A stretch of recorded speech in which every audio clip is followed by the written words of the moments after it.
NFL review, NFL preview. I have some news that was just posted on ESPN about NFL considering ejections for roughing the passer. Yeah, I got a headline. I didn't look it up, so that'd be great if you fill me in on that.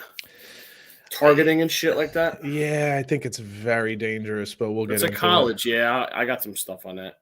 Yeah, I don't know how high I am on that, but then we got our bets. I have one college bet because there are some college bowl games. Oh, they're starting? Oh, yeah, you're right. I think they even start just Saturday or Friday, 16th. I think there's a game 16th. Tonight. Is there? I think there might be. Like hold small. Hold the phone, Peter. Hold the phone. I think so. I thought it was the 16th, but you might be right. No, you might be right.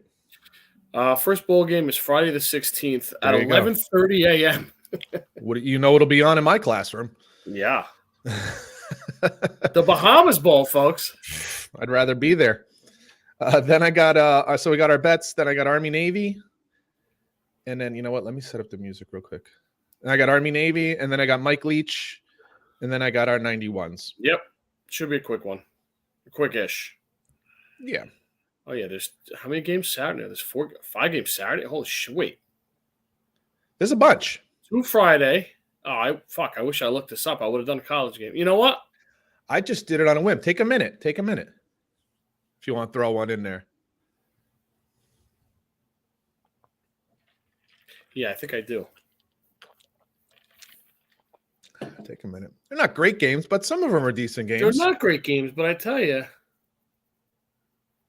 There was one that stood out to me. Wow, Fenway Bowl at 11 a.m. Saturday? That's fucking tits, dude. Who's that game? Cincinnati, Louisville? Yeah. That's the game that stood out to you? No.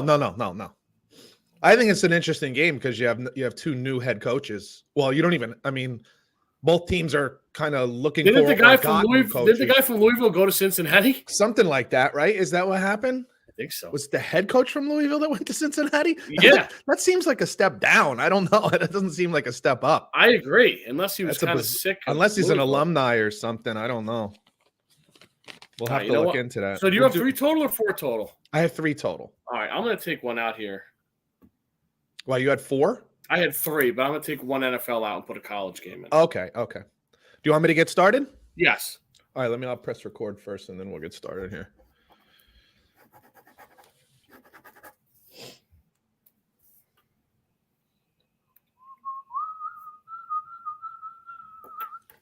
What's up, everybody, and welcome to Bump and Run. I'm Pete Colasano, joined as always by my good friend Scott Bracey. What is going on, dude? Not too much here, sir. How are you doing?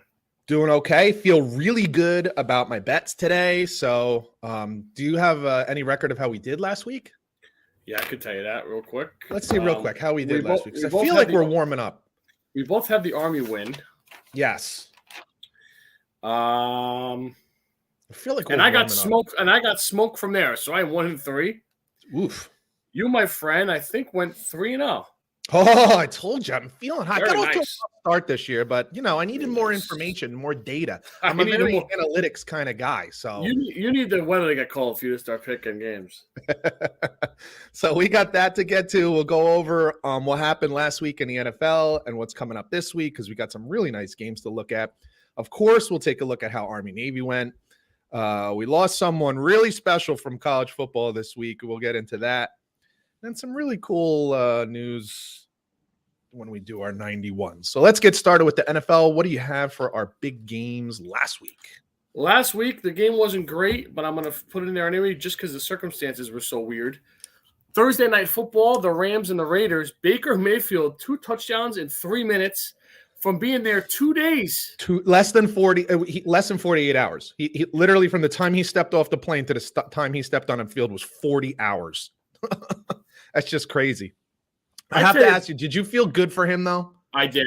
Yeah. We've been kind of up and down with him over the years, but I did feel good for him. Listen, I think what we've been is honest. If I remember back to when he was first coming in the league, you and I were both rooting for him because he was always kind of like an underdog. Was always, underappreciated and not considered to be a good player, but yet he always showed it on the field. And then he just was a little more chirpy and less productive in the beginning of it and most of his time with Cleveland, but he did take him to a playoff and get a playoff win. And then we both think like he was kind of disrespected this year with, the whole Deshaun Watson, the trade. It was just and then the mess in Carolina, Rule gets fired halfway through. Yeah, I can't put anything that happened in Carolina being his fault. So I was kind of happy to see him do well. I don't know. Listen, he's throwing to nobody. The offensive line is bad. I don't know how well he's going to do and for how long, but I don't know. It's got to be nice for him playing with McVay. I'll say that much. That's got to be pretty fun for him. Yeah, and I know they're big fans of each other. When he was coming out of the draft, but I don't know if you saw any of the post game on NFL Network or Amazon. I did. Yeah, very cool interview. It's Tony Gonzalez, Carissa Thompson, Fitzpatrick, Whitworth, and Richard Sherman. And Whitworth's an ex-Ram, so he was kind of busting balls. But all right, dude, the locker room's that way. You got to make a right when you go there. And then Sherman, and give Sherman credit. Sherman's gonna be pretty good at this because he goes, "Listen, I'll be the first guy. I'll tell you, I was killing you for about 2 years." And he goes, "What you did tonight, you showed me a lot, and you humbled yourself." And Baker said all the right things. Sometimes in life, being humbled and getting your ass kicked is a good thing. So yeah, you look around the league, you look at what guys do when they have bad games, when they just eat crow and just take it like a man. It always goes better. It just always goes better. Don't try to fight the system. When you play poorly, just go, all on me, my fault, I got to do better, period. Mm-hmm. And then all the questions stop. That's when, think of when you didn't know any problems with Zach Wilson, at least with the team, we'll call it internal stuff, until he uttered one word, one fucking word when he was asked, do you think you feel bad or for the defense, or do you think that, you owe the defense? He said, no. One word. You don't take responsibility and you look like a douchebag and people want to hear me for it. And as soon as Baker takes responsibility, little humbled, just, kind of quiet, it's a great look. Yeah. It's a great look. You look like a goddamn grown-up. And I think that's huge. And I think that can only help him moving forward. So I was definitely happy for him. This is a team that's going nowhere right now. A lot of people are talking like, well, they'll be back next year. I don't know. Will they? Will that offensive line be better? Aaron Donald will be a year older. Jalen Ramsey will be a year older. Like, I don't know. You sure? Matthew Stafford will be a year older. Bobby Wagner will be a year older. Like, don't just assume that they'll be back. They have no draft picks to build their team. None. And everybody praised them for it. Hey, who cares about draft picks? Now you care about draft picks. But for now, with this story, with Baker, it was pretty cool. I was happy for him. And to get that win. Good segue with the Zach Wilson thing. I have a question for you. Yeah. Is Mike White tougher than he is good? Listen, he's a tough son of a bitch. So I don't know that that's even fair because he's really tough. I don't know if you actually saw the hits he took. Oh, I did.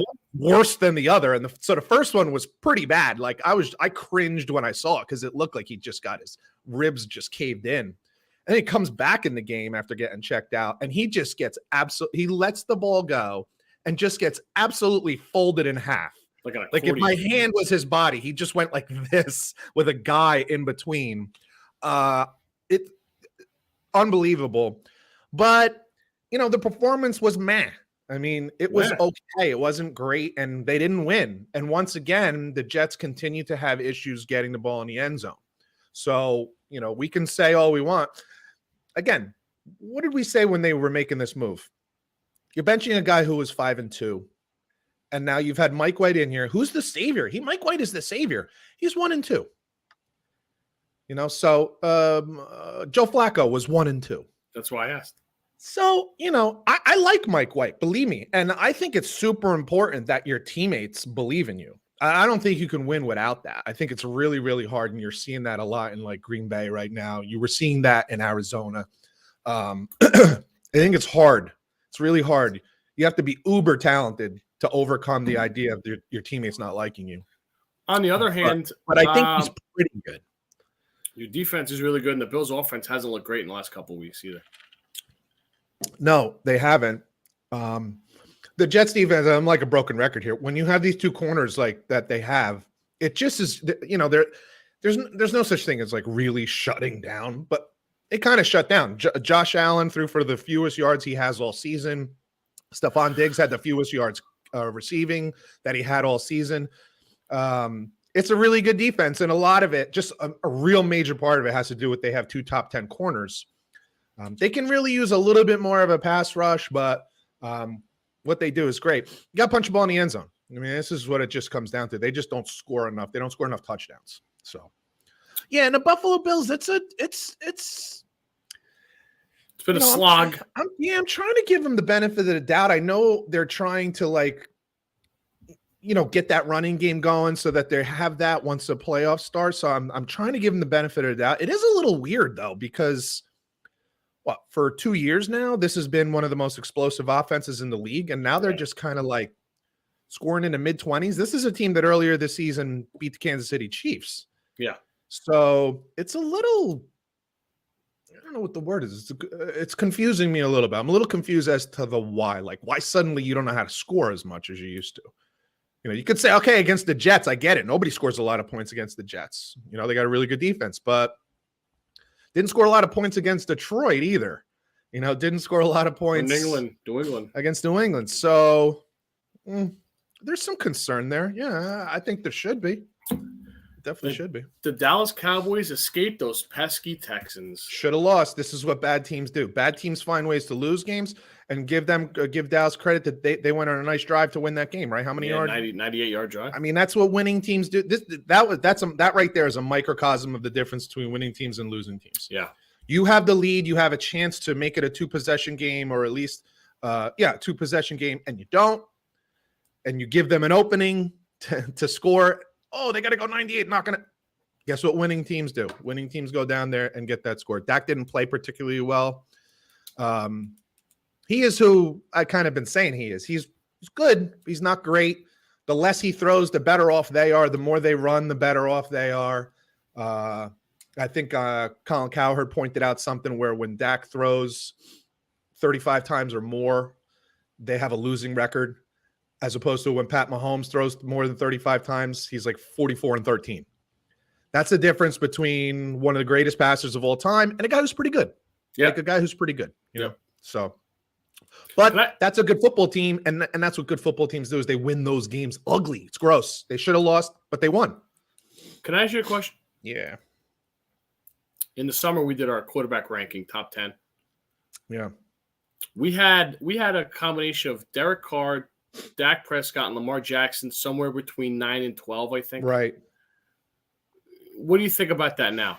I'd have to look at the actual players that we'd pop into those slots. But I guess for me, when I say if I said Dak Prescott to me is like a 14 or 15, I don't know that he's actually 14 or 15. To me, that just means there's 32 teams in the league, right? Yeah.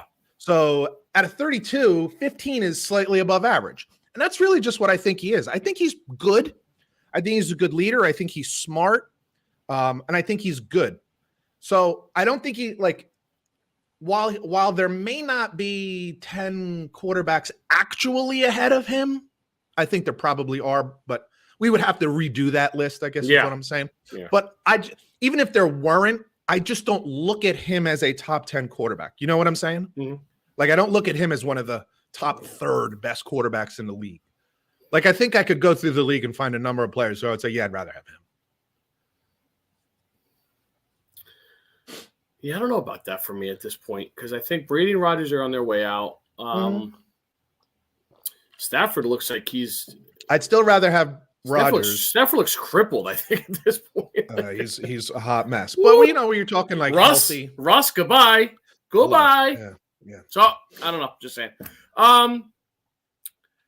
Who's more productive? Who's more of a winner? But it's hard because you look at the teams. Is Jimmy Garoppolo more of a winner? He is more of a winner. Look at his record. Look at his playoff record. But that was with San Francisco. This I always say, it's unfair sometimes because I always say, you think if Dan Marino wasn't on San Francisco instead of Joe Montana, they wouldn't have won 4 Super Bowls? I got a feeling they'd have been pretty good. You know what I'm saying? So I think Bill Walsh would have found a way to win some games with Dan Marino. I don't know. I'm just crazy like that. But so it's hard to say because I just when I watch him play, I go, that's not a top 10 quarterback. That's all. Gotcha. Our Fighting Dan Campbells do it again. This is dangerous territory for me because they're playing the Jets next week. Dude, what I think we say this a few weeks in a row now. I think what the most impressive thing to me is they're playing some pretty decent defense. It's not great defense, but it's significantly better. There were calls for Aaron Glenn's head. Yeah. Halfway through the season, I guess it would be like 6 or 7 weeks ago, kind of right around Thanksgiving. And they gave Buffalo a really hard time. That was Thanksgiving, right? Yes. When that was Thanksgiving game? Yeah. And they've played pretty decent defense since. And it's funny, they play better defense and suddenly their offense becomes more explosive. So they're also getting healthy. They're getting running backs back. Amon St. Brown seems to be healthier. Very dangerous team, and I'm not thrilled about it now. I'm not thrilled about. Who did they beat? Who did they play last week? The Vikings. You had that pick. Yeah, that was I don't know. Does that seem like a game where the Vikings got a little exposed? I keep coming back to this. I feel like the Vikings have been exposed for like a month now, but they kind of won two of them. Right? That's why I'm saying I keep coming back to that stat of where they're actually in their plus minus of score. They're actually a negative. Like they've been outscored on the season, even though they only have 3 losses.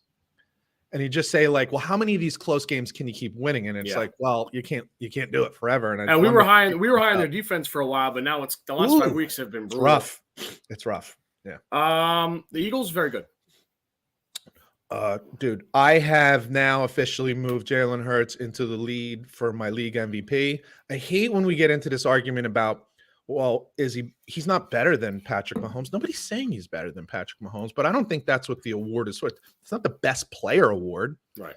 It's the most valuable player award. Now, his team has a better record than Patrick Mahomes' team, and I love Patrick Mahomes. I think he's the best quarterback in the league. But Jalen Hurts, from week to week, does whatever you need him to do. You need him to rush for 150 yards? No problem. You need him to throw for 350 and 3 touchdowns? No problem. Part of that is his team is really very well built. And you got to give what's his name, Howie Rosenberg, or is that his name? Rose?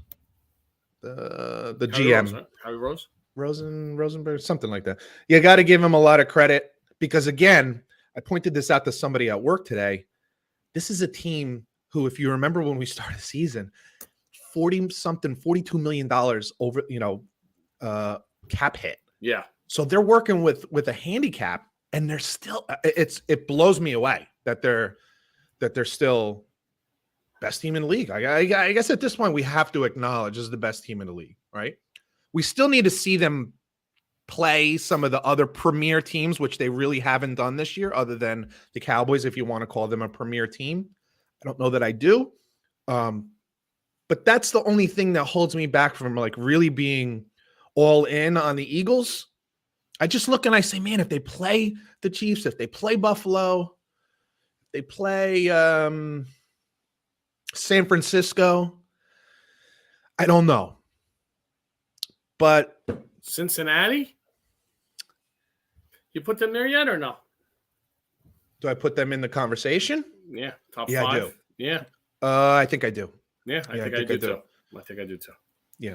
Because of what they've done, is we've talked about this for the last few weeks, is that they just week after week, I think they're on a 6-game winning streak now, if I'm not mistaken. I think Cincinnati's 5 or 6, 5 or 6 in a row, and they just keep getting better and healthier and better, and they're peaking at just the right time, and it's really friggin' dangerous. I hope they don't have any injuries, but they look really solid as shit too. I had this down. T. Higgins and Tyler Boyd both went down last week, so I don't know what the extent of that is. Well, that's true. And then on the other side, I watched Deshaun Watson, and I'm like, this guy's he's not back yet. Like this is a shell. This is a shell of who he used to be. And I will be honest with you. Do you remember the conversation we had the COVID season when certain players sat out and we were like, is it going to affect them that they sat out? He might be the only one that did. Yeah. Well, that's what I'm saying. Like this guy hadn't played in like almost 2 years. And I'm wondering, can you get that back when you don't play for 2 years?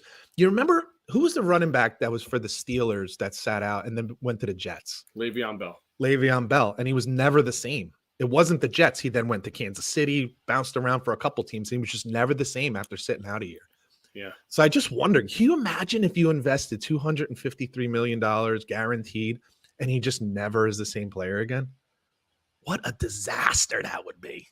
Like, oh my God. That's too close to home with me, pal. Russell Wilson. So yeah, well, I hope it happens to Cleveland because of the way they did it and stuff fair. like that. The Russell Wilson thing, that's just a shame. That's if that's what's going on, if that's real. And I still don't know if I'm fully convinced of that. Listen, they put up a bunch of points this week against the Chiefs. You know, you're down 27-0 and made a nice little run. He showed a little bit too. That's just a little, Too bad he got fucking knocked out, but I'm not ready to give up on Russell Wilson yet. I don't know that you just drop off like that. I think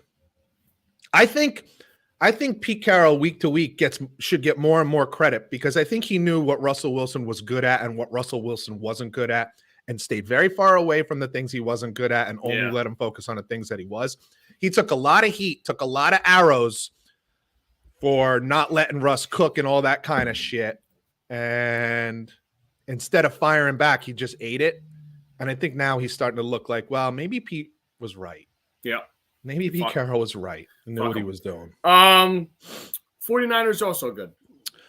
Dude. So I was talking to somebody yesterday, and I said, the 49ers defense reminds me of a college defense, like the Georgia Bulldogs last year even, and to a degree this year, but more last year. You know when a college team's defense is just overwhelmingly better than every team they play that year, and they just look so fast and so physical and so nasty. It almost looks like they're taking advantage of the offense. Like, that's just wrong. That's what I'm seeing. This is as close to like a dominant college football team defense as I've seen in a really long time. They are fast and they are physical as shit, dude. I mean, they stick. This is a really good defense, and the front seven is just nasty, man. Nasty as shit. And what can you say about Brock Purdy? Hello. Yeah, it's a good story. Who's their left tackle? Who's San Francisco's left tackle? Is it Trent Williams? Trent Williams. So he came out after the game and he said, I always liked the kid. He was asked, what do you think? He says, I always liked the kid. And they're like, well, you liked them all week? And he goes, no, I liked them since camp.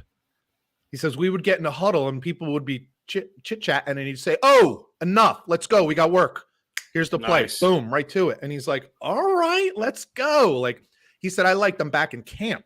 Nice. Man, when I hear stuff like that, I know, it makes you fucking... that's what you hear about Mike White, right? Like you hear the guys that are like, they're losing games and they're like, I'll go to battle with this dude. What?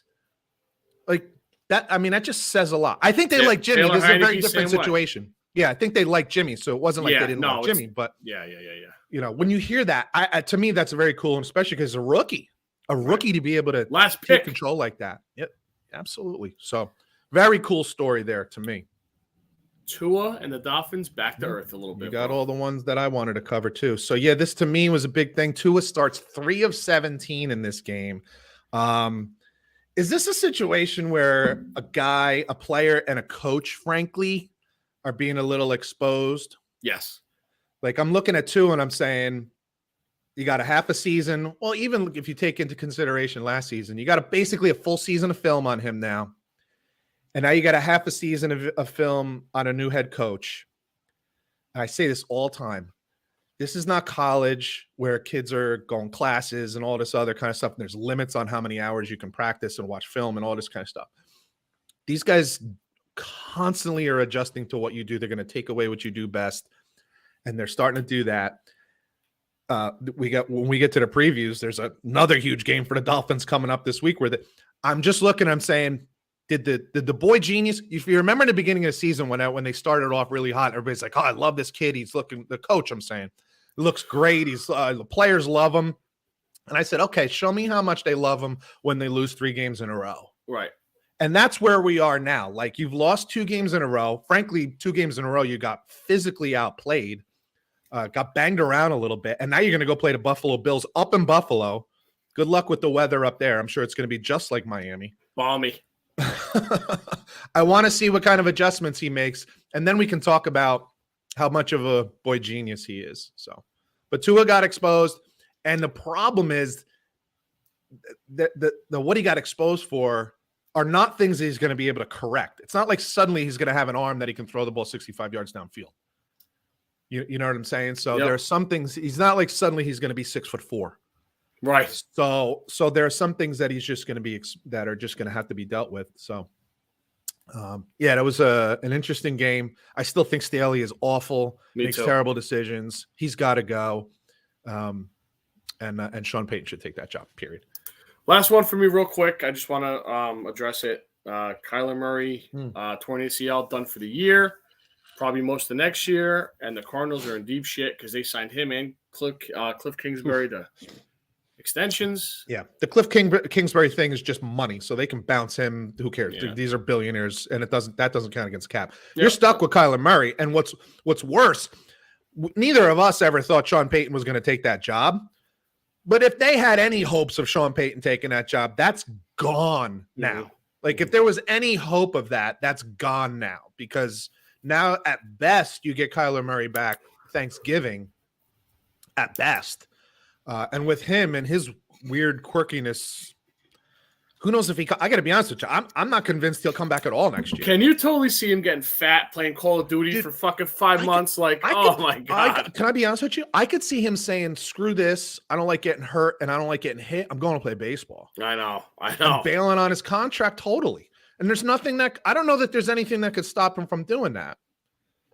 So that I'm not even being. I don't think that's outrageous. I really don't. He's such a weirdo, man. You know, and I think we've talked a couple times about the idea of turf and grass and the difference. And I don't particularly love the idea of turf. I think we're advanced enough that we should be able to have grass on all these fields.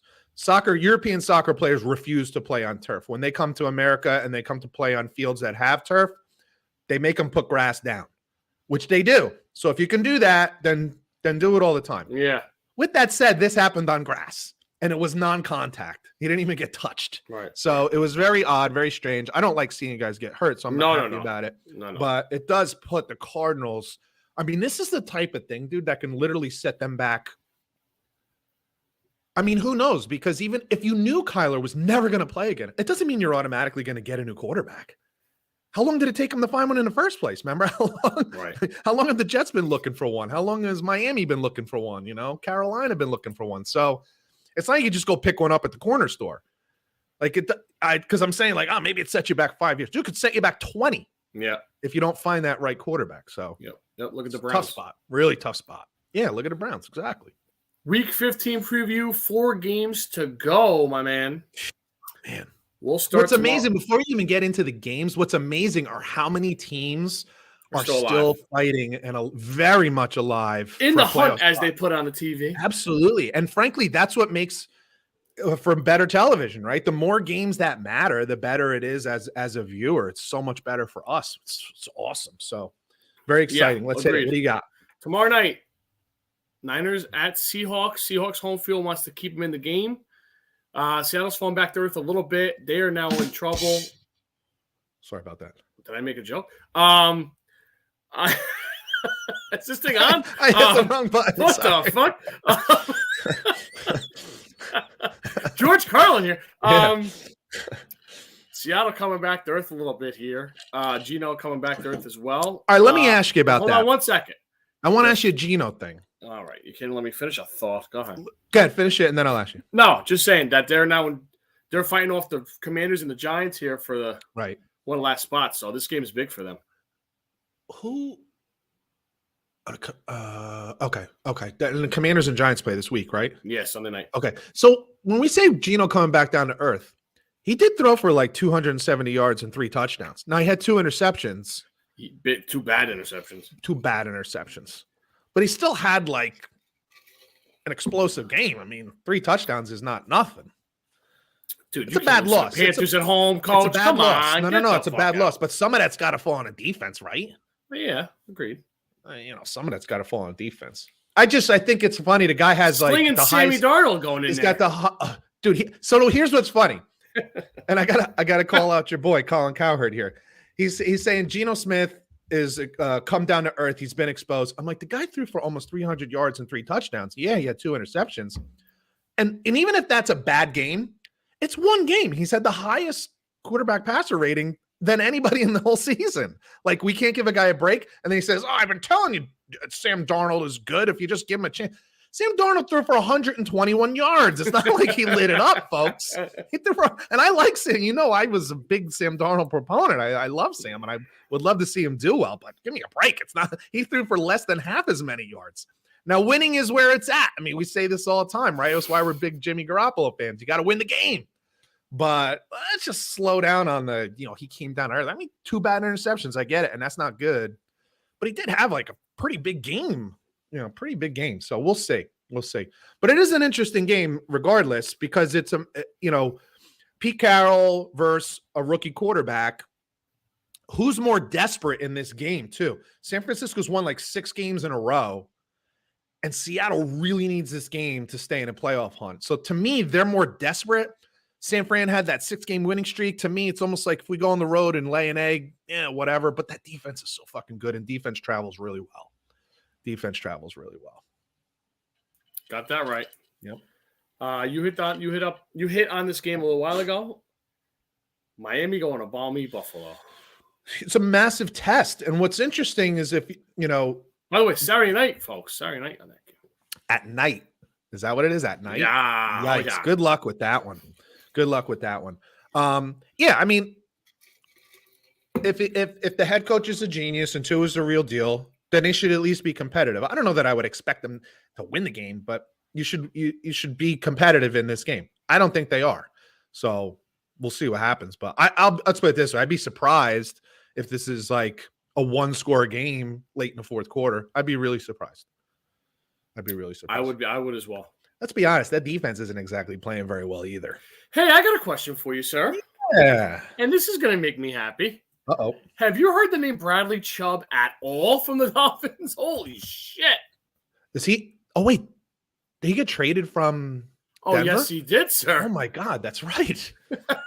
Does he even have a sack? I don't know, bro. I don't think so. But thank God the Broncos got a first pick from him. Holy Christ. What's funny That's the only thing positive about this whole season. When you're losing, it doesn't even matter, right? Nobody wants to hear about your sacks. When you're losing, it does, it's like whatever.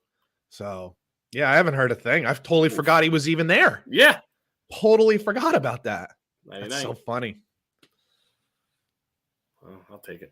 To the Meadowlands we go. Take it by. Save the money and get the pick. Beautiful. Detroit Lions at the New York Jets. I heard a stat, sir. This might make you feel good. Ooh. Jared Goff is brutal in temperatures under 35 degrees. I think that's aiming that way Sunday. That probably goes back to his college days too.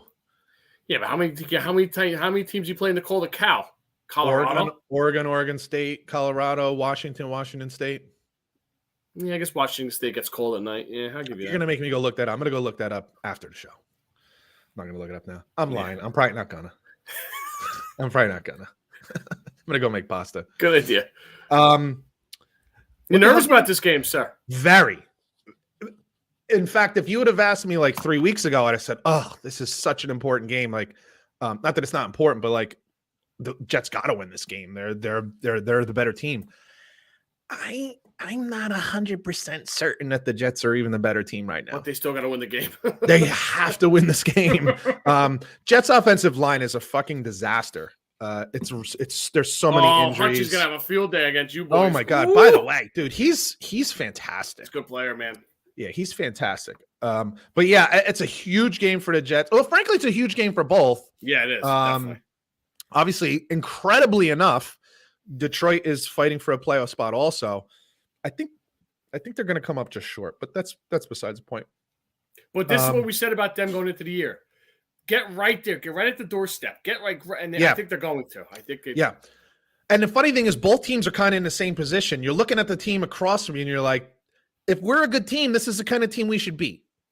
Yeah. So if you're Detroit, you're like, if we're a good team, if we're an improving team, we should be able to go on the road and beat a 7-6 team. And the Jets are looking and saying, if we're an improving team, if we're a good team, we should be able to defeat a 6-7 team coming to our place. Like both teams are kind of looking at it the same, but it's like who who will impose their will. I will say this: when Detroit has come up against like really stiff defenses, their offense is not quite as explosive. I just hope that's the case. Oh, yeah, agreed with that, Week.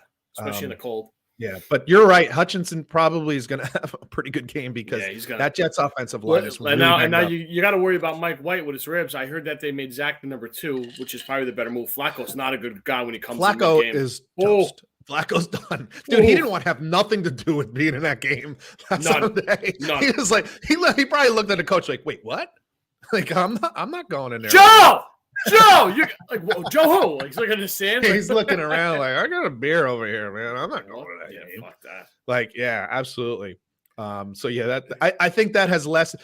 Robert Saleh came out and said, Zach has been really working hard, had a great. So we're going to elevate him, and I'm like, that's not why you're elevating him. Yeah. Joe's on Quaaludes, man. That's why you're elevating Zach Wilson. Elimination upgrade right there. Two teams going in opposite directions. The Tennessee Titans. As soon as we start blowing Vrabel, dude, he went in the wrong. We start going the wrong way. Isn't that funny? And the LA Chargers, even though we don't like Mr. Staley, they're too talented to keep him down. At least in this game, I think.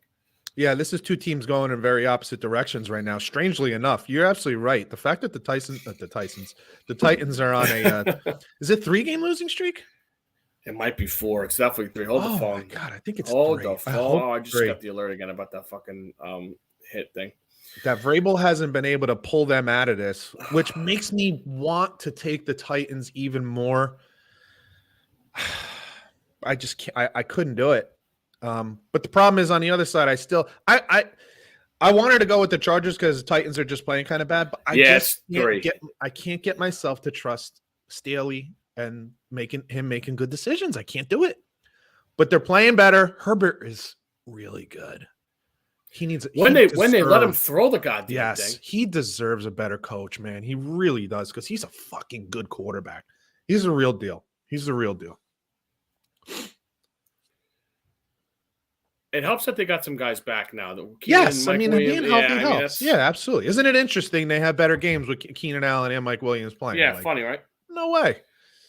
Does help. Definitely helps. Cincinnati Bengals at the Tampa Bay Buccaneers. Another teams, 2 teams going in different directions, I think. I may have something to say about this later. That NFC South is awful. It's bad. This happens sometimes.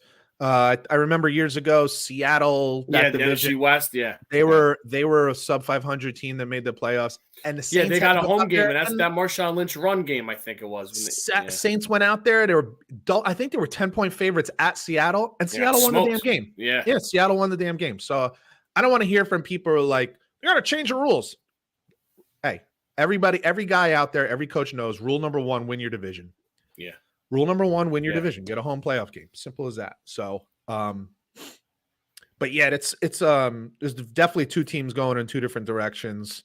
Joe Burrow is emerging as definitely one of the top 3 or 4 quarterbacks in this league right now, dude. He's just so cool, calm, and collected under pressure. Nothing gets to him. Nothing bothers him. God, he's really good and super, super accurate. I mean, there's an argument to be made that he's the most accurate quarterback in the league. So.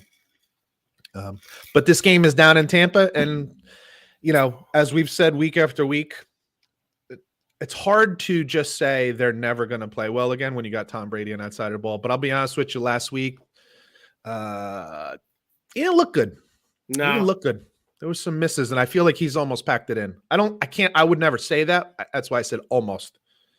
But it doesn't look great. Did you see the end? Did you see after the game when they're coming up to him like he's like, sign the ball, sign my jersey, take a picture, and that's unbelievable, man. It's like it's crazy, like a living. I feel legend. like Tom from a few years ago would have taken that ball and punted it into the stands. Like I would have shot the guy with a Sharpie, like that. This fucking pen.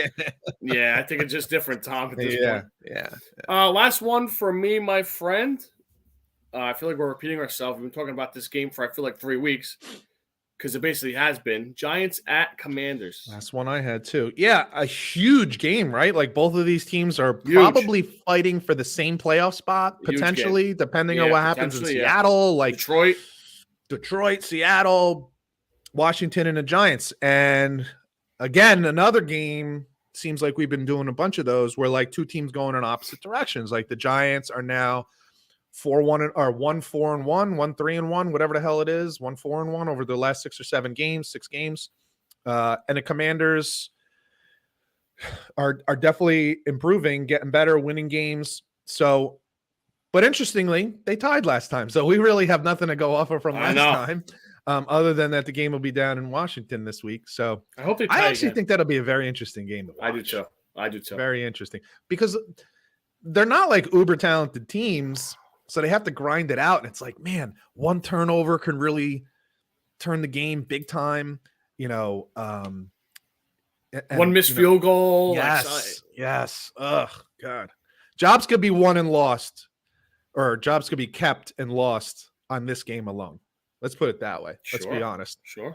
So that goes for players and coaches, by the way. One of the greatest games every year, Army-Navy, and this year was no different. The first overtime game in series history. Correct. And it went to double OT, and I feel bad for that Navy running back who fumbled the ball on the 1 yard line. Oh, my God. Dude. It's brutal. Fun game to watch. Quick game to watch. Always a nice. Oh, my God. Like, don't blink, right?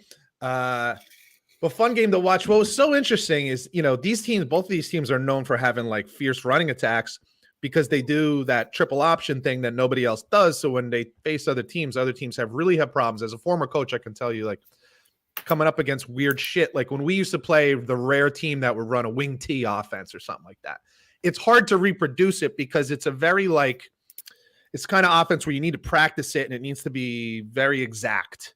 And if you don't practice it right, it doesn't look the same. And the team that's running it, they just do it better, right? So it's hard to practice it.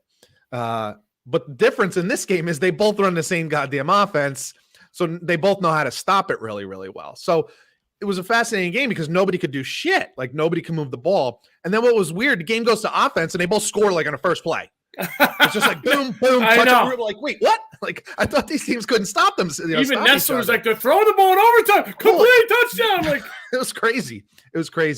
But it's so cool. And then when it's not cool to see these guys crying when they lose.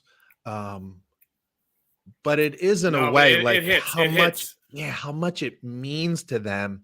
Believe me, it means something to every senior in every college team, every high school team. When you know you're never going to play again, it's hard. It's really hard. Especially with that game because it's different. It's a different thing. It's just a different. I love when Vern Lundquist used to do the game.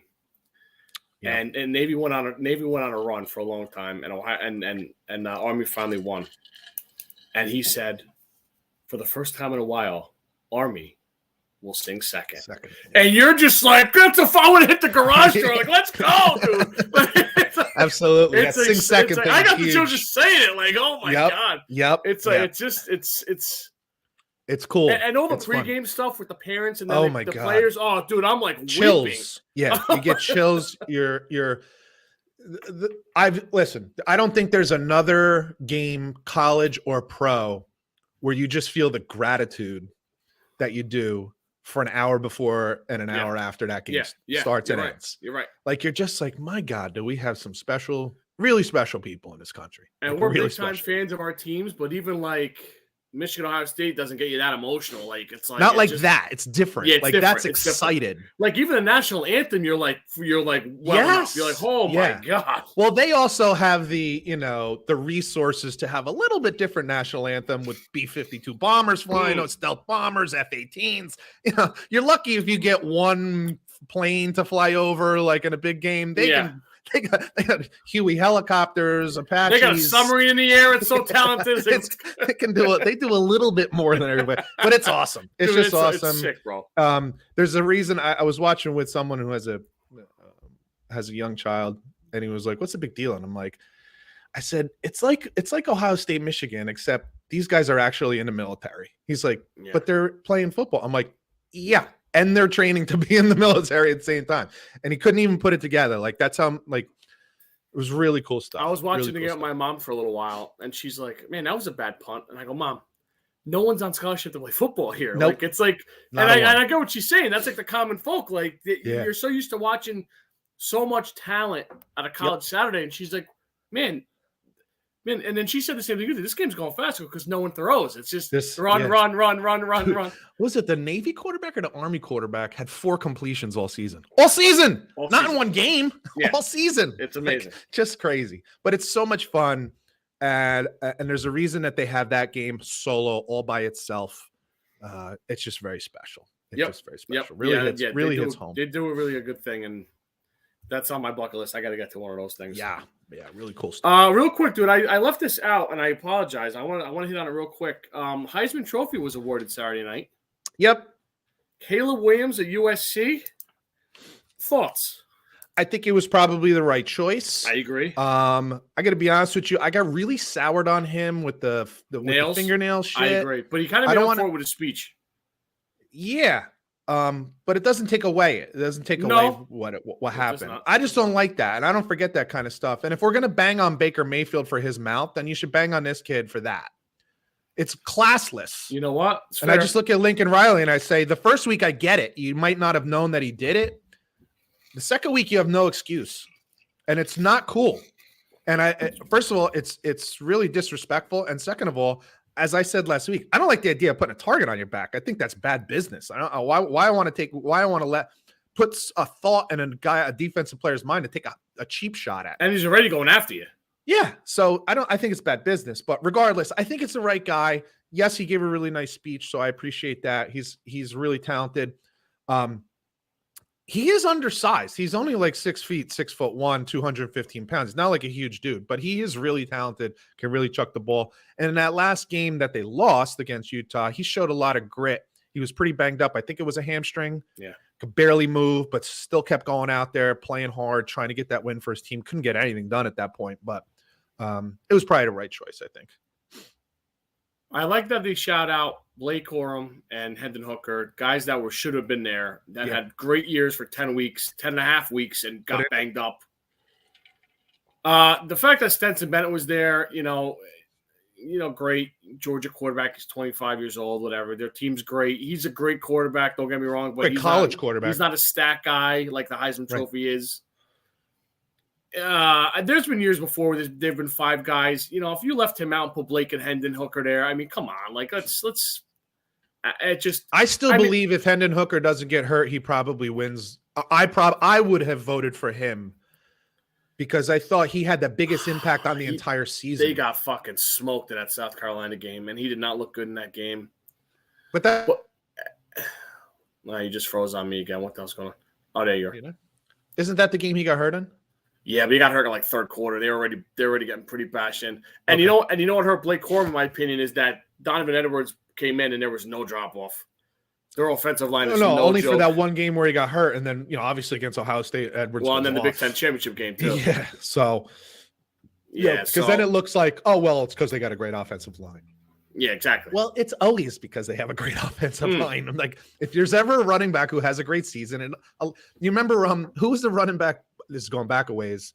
For Wisconsin, Ron Dane. Ron Dane wins the national championship. This guy ran like a 5-second 40, but couldn't hold like a cup of coffee in the NFL with the Giants and stuff like that. I think 4 out of 5 linemen on that team ended up being NFL starters. Yeah, I think you're right. Like, hello, that's crazy. Well, yeah, he had a great season. Like, no shit. Speaking of Mr. Dane, he was at the ceremony Saturday night. He did not age well. No, he doesn't look so hot. Ooh, he looks like. Too many Wawa sub sandwiches. Like, what's going on with this? Yeah. I know League's weed over on, but let's wait until after the ceremony. Yeah.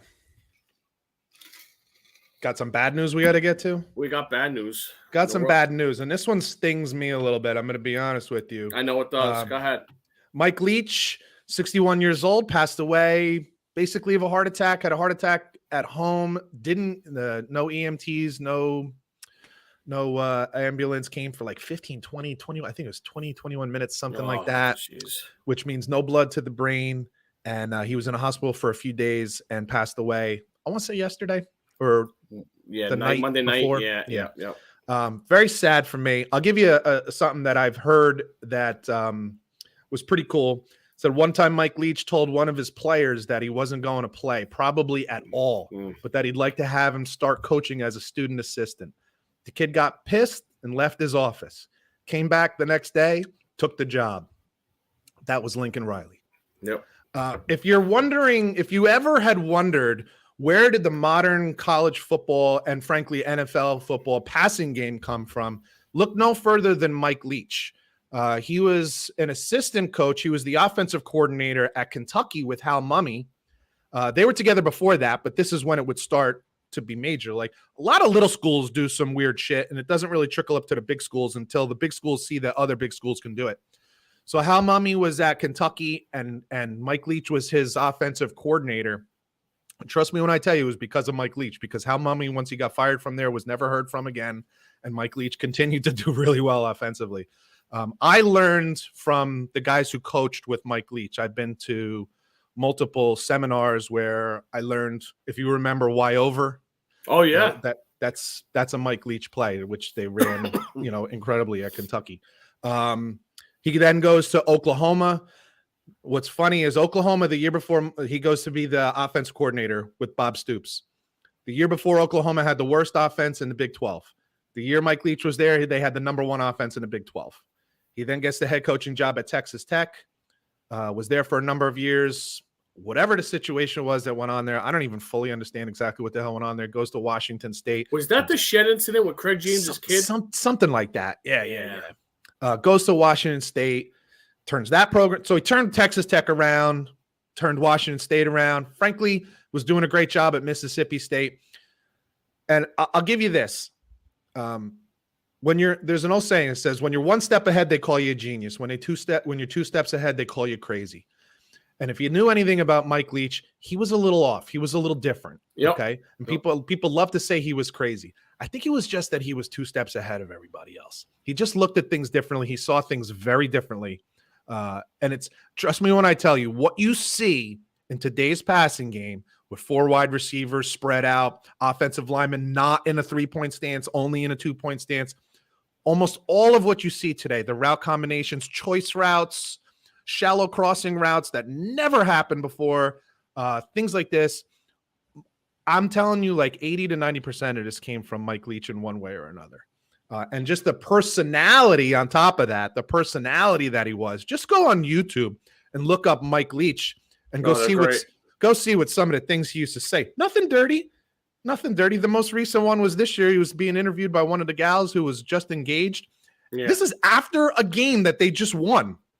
Okay, this is not like 2 days before or 2 days after a game. This is post-game interview on the field.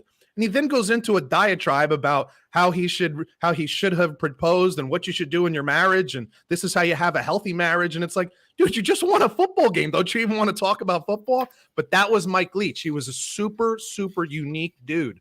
I'll give you one more Mike Leach story, and then we'll move off of it, because this is just another example of how unique he was. Mike Leach read and saw about Donald Trump. Now I'm talking to Donald Trump before political Donald Trump, the businessman. So he freaking calls Donald Trump up and says, "Hey, can we have lunch? I just want to talk with you." And Trump was like, "Well, what do you want to talk about?" And he says, "I just want to know how you got as successful as you are." And Donald Trump said, "Okay, sure. Why don't we have lunch?" And they had lunch. And they just talked about success and what it was that made him successful. Mike Leach had no interest in being a real estate mogul, right. But at the time, Trump owned probably like half of New York or whatever, something like that. And he just wanted to pick his brain about, well, what did you do? Like, why are you so successful? What is it that has made you so successful? Because he looked at it and said, this guy, you could probably say it about Bezos or, any of these guys and say, Musk. What is it? It's not the work that you've done, but there's something in you that has come out. What is it? He wanted to pick that, and he got a lot of things from him. So super unique dude. Just a couple add from my point of view too. I know like college football, it really hit the whole college football world hard because of what you said. Like he was an innovator. Everybody kind of knew it. One young man was interviewing him like during the year or two, and he said something about like, "Oh, I'm going to ask my girl to marry me." And he goes, "Take her to dinner. If she orders a steak and finishes it, you're doing the right thing." Like what in the world? Like if she finishes her steak, you're gonna like she's a keeper. Like, and he was big into pirates and all that stuff. Swing your sword was like a big thing. And really big into pirates. Hit the history of pirates. I love that like swing your sword comment because it's like not dirty at all. It's just like it's like take your shot. You're comfortable in your own skin too. Like do like you have no trouble. Like you have no trouble being who you are. Right. Like, swing your sword. Like, do what you got to do. Like, so. Right. That's a good way of putting with what I heard so many coaches, and you said it just a couple seconds ago, the coaching, the coaches around the country were saddened by this because they know who this guy was. But what all of them, to a man, what they all said, and this is unique, you won't get this very often, but they said he is one of one. Yeah. Like there's one Mike Leach and there's nobody like him.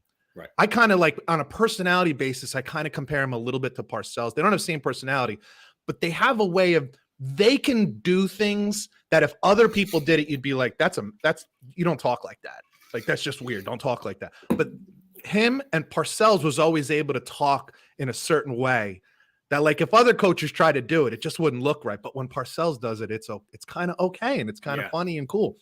That was Mike Leach. He was one of one. Very unique fellow, went way, way too young. I certainly am going to miss him. It definitely saddened me. And college football will miss him big time. Big time. It's a real shame. Real Agreed. shame. You want to gamble? I think I need to after that. I think I need to. Let's do it. Why don't you start us off, Mr. 3-0? I'm going to start off with bowl game because they start this weekend. I'm terribly excited. One of the things that has made me a very successful bowl game wager maker, if that's even a word, better? What? Wagerer, better. Is you have to forget about the teams, forget about the records. There's two things and two things only that you need to look at when you're going to gamble on a bowl game. Which team has momentum coming into that game, and which team wants to be there or doesn't want to be there. Mm-hmm. And I got a big one.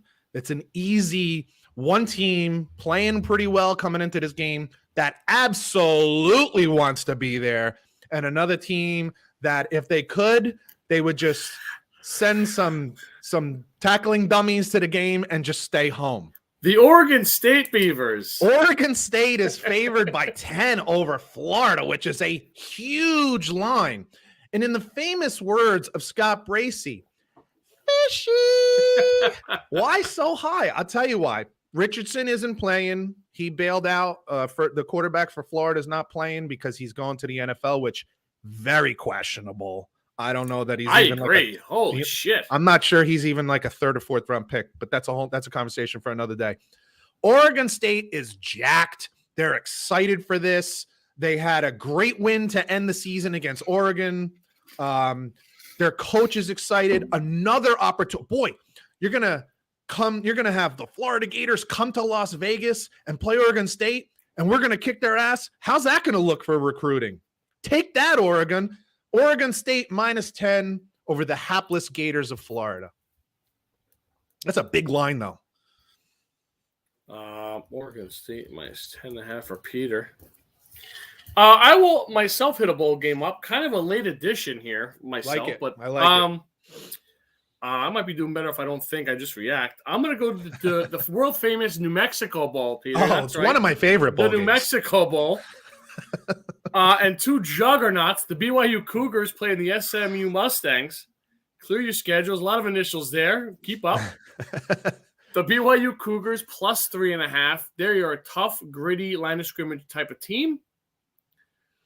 Don't know much about it. Numbers took off me, so I'm taking the BYU Cougars plus 3.5. It's as good a reason as any. I love it. Let's head to the NFL. We mentioned this game before. Two teams going in very opposite directions. Man, this is a hard one for me to swallow from my heart, but my head is telling me, duh, of course. The Bengals are going down to Tampa. Tom Brady's playing. Mike Evans is playing. The other dude, Godwin, is playing. They're all playing. That offensive line is bad, though, and the Bengals keep getting better and better every week. I cannot believe I'm going to do this, but my head is telling me that Tampa is toast. Give me the Bengals minus 3.5 over the Tampa Bay Bucks. Yeah, I think you're right there. I don't know. I still can't count out Tom, but they have so hard. It's so hard. It's not as Pick and Pete would say, you don't make money betting against Tom Brady. But I think lately you've been making a little bit more money betting against Tom Brady. You're right. What's that word you just said a little while ago that I made kind of famous in our little podcast world? Fishy. The Dallas Cowboys go into Jacksonville. Oh my God. You're not. Escape the Houston Texans by the skin of their chinny chin chin. Trevor Lawrence started to look a little better. Doug Peterson said he's got some room to grow, but he's getting there.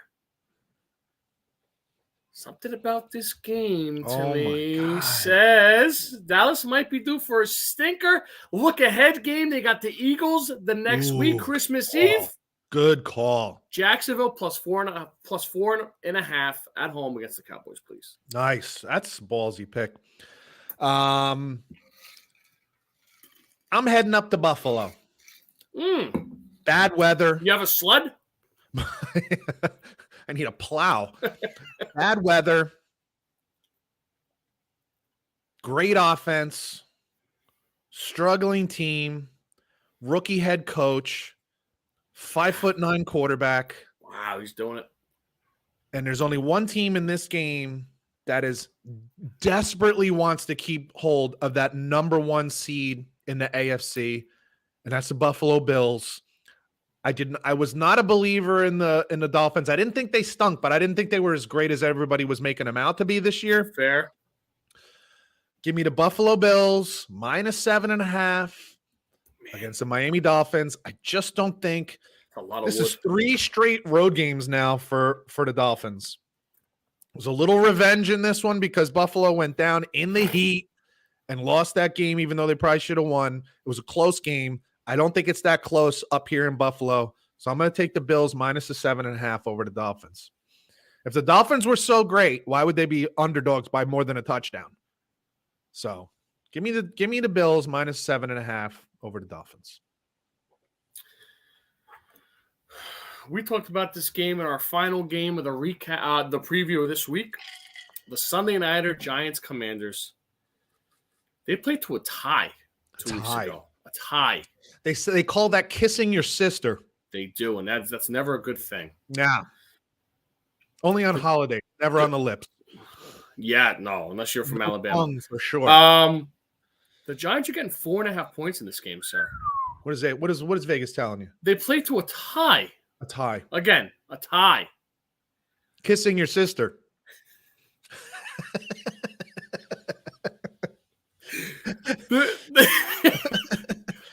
In my opinion, this is the final fight for the Giants. They have to win this ball game. I'm with you on that. They will fight to the end. I don't know if they pull it out, but they will fight to the end. Daboll's got this team believing, fighting. Not very talented yet. No. I think they keep it close. Giants plus 4.5 on the road. Yeah, I could see them losing by a field goal, losing by 1 on a late 1 or 2. Crazy. Field goal or less. Yeah, I see this as a field goal or less game. So I think that's probably a pretty good call. So I have Oregon State minus 10 over the Gators. Back to the end, and that's in the Las Vegas Bowl or something like that. It's definitely in Las Vegas. And in the NFL, I have the Bengals minus 3.5 over the Tampa Bay Bucks. And I have the Buffalo Bills minus 7.5 against the visiting Dolphins. I have the BYU Cougars plus 3.5 in the New Mexico Bowl. The Jaguars plus 4.5 home against the Cowboys. And the New York Football Giants plus 4.5 at the Commodores. Nice. I like Commanders, it. Whatever the hell they're called. Whatever they are. I like it. 91 in the books. What do you got? 91. I got 5 for you, my friend. As I'm in my 90s now, I'm running out of time. I hope you're working on a new scheme here. You only got 9 weeks left of this. I have to sue. Number 5, 2-time second-team All-Pro, 6-time Pro Bowler. Teaneck's own ex-chief defensive end, Tamba Hali. Number 4, 2-time Super Bowl champ, 2008 All-Pro, 2-time Pro Bowler, ex-Giant and Raider defensive end, Justin Tuck. Nice.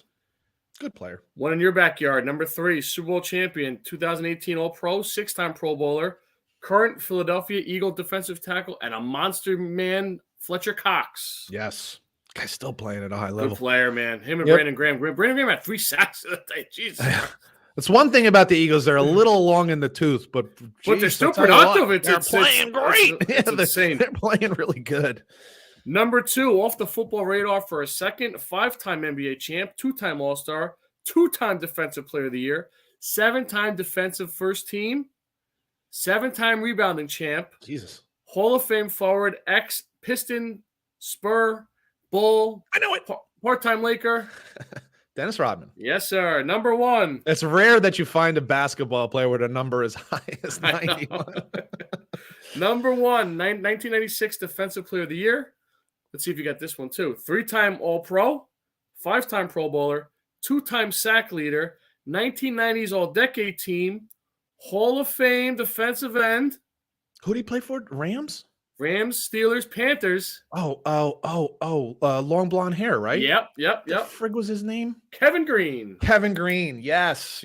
Nice. Very cool. Very good. That was a good list. Thanks, bud. So in one thing here, I have both strange news and on this day in sports history. How about that? Love it. How do you Go get ahead. that combination? Love it.